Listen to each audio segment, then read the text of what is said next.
Yeah. Well, you know, it's very rare for a pope to resign, and it also sets in motion the process of selecting a new pope. And joining us to talk about what's next is Neal Pease, a history professor at UWM. We appreciate you being with us, Professor Pease. You know, this is extremely stunning. Thank you. Yep. It's stunning, and you know, I can't help but to think his health must really be precarious at this point in his age. Well, that's speculation. He's 85 years old.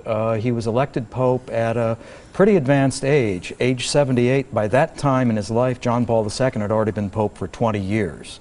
So that seems to be the reason, and he has been on the record in previous interviews as saying that it's his opinion that in this day and age, if a pope isn't up to the job physically, that he should step down. Yeah. You know, the College of Cardinals is going to elect a new pope, probably in March in all likelihood.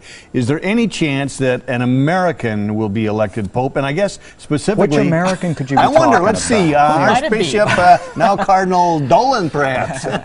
He won't be a favorite.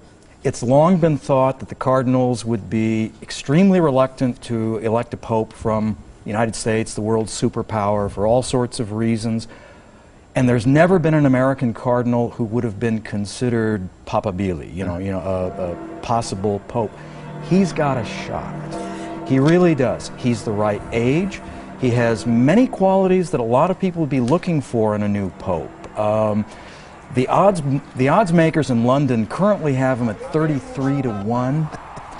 I'd take a bit of that action, you know. I think the odds, he's not likely to get elected, but he's got a shot. He's got personality plus. Absolutely. Professor Pease, what about, do you think that there will be a chance that we could see a younger pope during the next installation? I think that's a probability. The chances are that at this point, they'd probably want to elect a younger man. Typical age for to elect a pope would be 60s or something like that. And a couple of the people who are being talked about as possibly the most likely candidates, they'd be around 64, 62. You've had a fairly short papacy, and the thought might be that now it's time to entrust it to a younger man, more vigor, be in office longer, maybe be able to leave a mark on the church. You know, Benedict is going to resign before Easter. You'd think that he might stick around and want to be part of one last big Easter. What's your take on that? It does seem, that has struck people as a bit odd. I suppose you could turn that around and say, of course, we don't know what the state of his health is. Yeah. We don't want to speculate on that.